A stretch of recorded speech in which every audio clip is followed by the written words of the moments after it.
Você está ouvindo o audiobook de Revista Espírita de 1858, de Allan Kardec. Agora, você vai ouvir o capítulo 48. Maio. Os Espíritos Herdeiros. Um de nossos assinantes de Haia, Holanda, comunica-nos o fato que se segue, ocorrido num grupo de amigos que se ocupavam com as manifestações espíritas.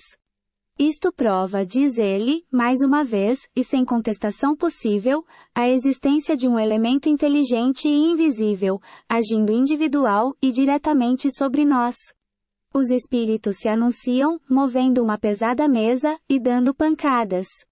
Perguntamos pelos nomes. São os finados, Senhor e Senhora G. Muito afortunados durante a existência. O marido, do qual provinha a fortuna, não tinha filhos, e deserdou os parentes próximos em favor da família da mulher, falecida pouco antes dele. Entre as 9 pessoas presentes à sessão, estavam 2 senhoras deserdadas, bem como o marido de uma delas. O senhor G. fora sempre um pobre diabo, e um criado humilde da esposa. Depois da morte dela, sua família instalou-se em sua casa, para cuidar dele.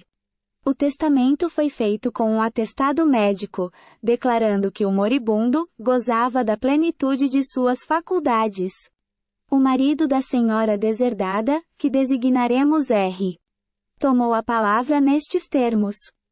Como ousais apresentar-vos aqui, depois do escandaloso testamento que fizestes? Depois, exaltando-se cada vez mais, acabou por lhe dizer injúrias. Então a mesa deu um salto, e atirou a lâmpada com força na cabeça do interlocutor. Esse lhes pediu desculpas por aquele primeiro impulso de cólera, e lhes perguntou o que vinham ali fazer. Vimos dar-vos conta dos motivos de nossa conduta. As respostas eram dadas por meio de pancadas, indicando as letras do alfabeto. Conhecendo a inépcia do marido, o senhor R. lhe disse bruscamente que devia retirar-se, e que escutaria apenas a sua esposa. Então o espírito da senhora G. disse que a senhora R. e sua irmã eram bastante ricas, e podiam privar-se de sua parte da herança. Que outros eram maus, e que outros, enfim, deveriam sofrer aquela prova. Que por tais motivos, aquela fortuna convinha mais à sua própria família. O senhor R. não se satisfez com a explicação, e despejou sua cólera em reproches injuriosos. Então a mesa agitou-se violentamente, pulou, bateu fortes pancadas no soalho, e atirou mais uma vez a lâmpada sobre o senhor R. Depois de acalmar-se, o espírito tentou persuadir que após a sua morte tinha sido informado de que o testamento fora ditado por um espírito superior. O senhor R. e as senhoras, vendo a inutilidade de uma contestação, perdoaram-no sinceramente. Logo a mesa se elevou ao lado do senhor R. e pousou brandamente junto a seu peito, como que para abraçá-lo. As 2 senhoras receberam a mesma demonstração de agradecimento. A mesa tinha uma vibração muito pronunciada. Restabelecido o entendimento, o espírito lamentou a herdeira atual, dizendo que ela acabaria louca. Ainda o senhor R.